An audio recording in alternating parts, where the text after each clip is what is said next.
Pada penghujung 1944, bala tentara Dai Nippon Jepang semakin terdesak oleh pasukan sekutu akibat rentetan kekalahan di Perang Asia Timur Raya.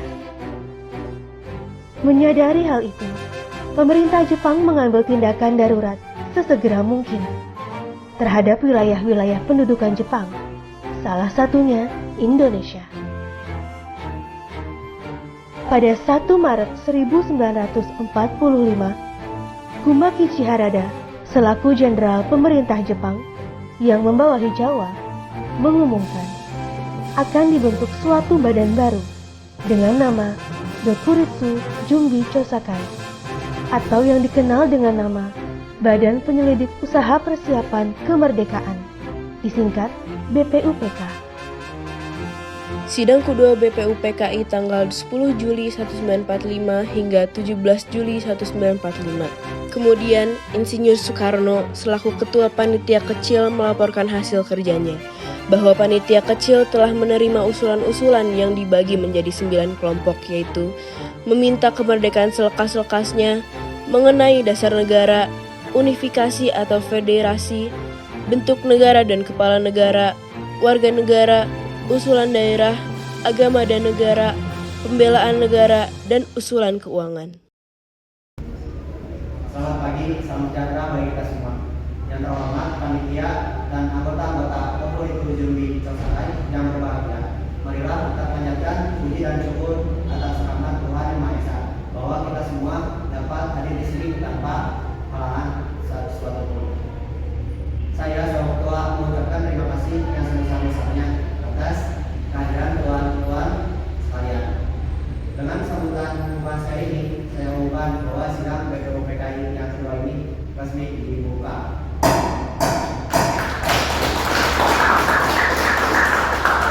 Sekian sambutan yang saya sampaikan. Bila ada salah dan kurangnya dari tutur kata saya, mohon maaf. Terima kasih atas perhatian tuan-tuan sekalian. Tuan Ketua, saya di sini akan menyampaikan usulan-usulan yang telah saya terima selaku Ketua Panitia Kecil yang dibuat pada sidang BPUPKI yang pertama. Usulan-usulan yang dapat saya terima adalah: 1. Usulan mengenai dasar negara. 2. Mengenai unifikasi atau federasi. 3. Tentang keuangan. 4. Tentang agama dan negara. 5. Tentang pembelaan negara. 6. Tentang warga negara. 7. Tentang bentuk negara dan kepala negara. 8. Tentang daerah. Dan yang ke-9 adalah meminta merdeka selekas-lekasnya. Saya juga akan mengumumkan bahwa adanya tambahan anggota baru, yaitu Abdul Fattah Hasan, Asyikin Negara, Suryo Hadi Jojo, Muhammad Nur, Besar, dan Abdul Jafar.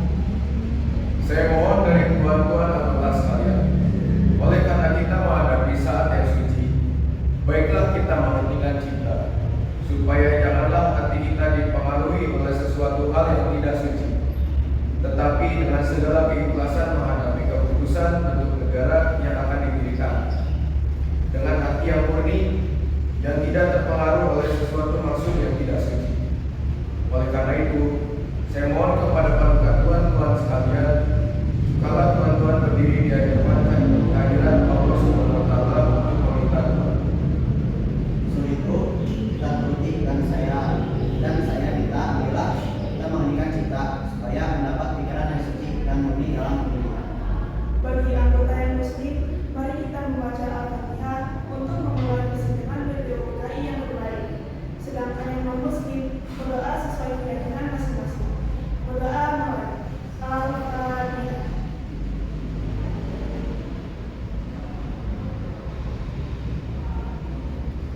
Berdoa selesai. Mari kita mulai pemungutan suara dengan cara voting.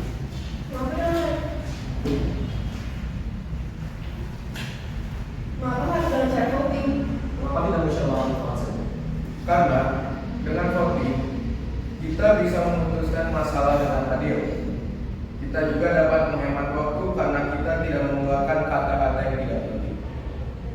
Marilah tuan-tuan kita lakukan voting untuk menentukan bentuk dasar negara. Setelah itu kita lakukan pemungutan suara. Tuan Ketua, kami sudah mengetahui bahwa adanya sistem yang mengilir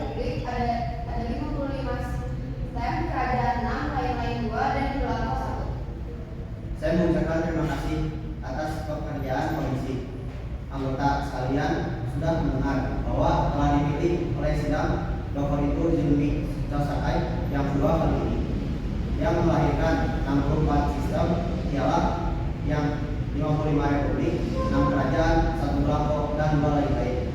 Jadi semuanya ada 64. Sudah ada ketetapan dalam waktu ini. Nanti kita membuat laporan yang sejelas-jelasnya. Jadi putusan panitia itu republik. Sudah terang republik yang dipilih dengan suara terbanyak. Sekarang saya minta beristirahat. Maka apabila bangsa Indonesia pada masa ini mempunyai ketinggian, kehendak, dan kemauan dan menjunjung tinggi apa yang diamanatkan, hendaklah sambut pula mengakui bahwa tanah Melayu itu sebagian dari tanah air kita. Tanah Papua itu sumber kekayaan kita. Janganlah sumber kekayaan yang diwariskan oleh nenek moyang kita hilang dengan sia-sia belaka. Oleh karena itu, saya setuju bahwa dalam menentukan batas halaman tanah air kita, hendaklah kita berpikir dengan sebaik-baiknya. Janganlah didasarkan pada soal apakah kita sanggup atau tidak sanggup, tetapi pula apakah akan timbul kesanggupan akan merdeka atau tidak. Soal lain pula berhubungan dengan tanah Papua. Memang hal ini dalam ilmu pengetahuan, etnologi, bahasa, geografi ada yang mengatakan bahwa Pulau Papua tidak masuk tanah Indonesia. Tetapi klaim ini hanyalah dilahirkan oleh orang-orang yang mengarang buku yang bersangkutan. Tapi ada juga fakta lain yang mengatakan bahwa sebelum Papua masuk Indonesia. Perkataan Indonesia dibuat oleh orang yang mempunyai paham yang mengatakan bahwa Indonesia melingkupi daerah Malaya dan Polinesia. Jadi dengan sendirinya pada waktu perkataan Indonesia dilahirkan maksudkan bahwa tanah Papua masuk dalam daerah Indonesia. Dalam ilmu strategi, alangkah besar bagi kedua-duanya untuk menjaga sisi masing-masing. Artinya, kalau kita melihat batas kita di timur, ke Pulau Timur, saya setuju sekali dengan anggota yang terhormat Muhammad Yamin, yaitu agar pulau itu dimasukkan ke dalam lingkungan kita yang terletak di Indonesia Baru. Begitu pula Korea Utara, di mana terletak di Sarawak. Dan juga negara Papua bukanlah kita meminta, tetapi hal itu beralaskan kebanggaan.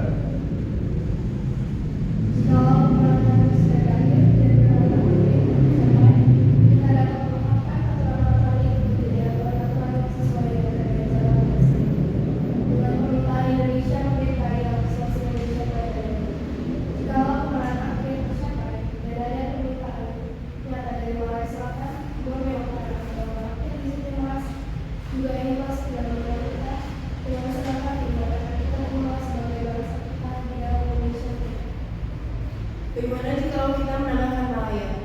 Ya, ini juga salah satu contoh supaya masuk ke dalam wilayah Indonesia. Saya akan menambahkan Papua supaya masuk ke dalam wilayah dan juga penerapan timur Portugis supaya masuk ke wilayah Indonesia. Kami bertiga mengusulkan untuk pulau-pulau sekitarnya dapat dimasukkan ke dalam wilayah Indonesia. Paduka Tuan Ketua, Undang-Undang Dasar Negara manapun tidak dapat dimengerti sungguh-sungguh maksudnya Undang-Undang Dasar suatu negara. Kita harus mempelajari juga bagaimana identitas itu, keterangan-keterangannya, dan juga harus diketahui dalam suasana apa yang lingkungan. Dengan demikian, kita dapat mengerti apa maksudnya. Undang-undang yang kita pelajari, aliran apa yang menjadi dasar dan undang-undang tersebut. Oleh karena itu, segala pembicaraan di dalam sidang ini mengenai rancangan-rancangan undang dasar ini sangat penting.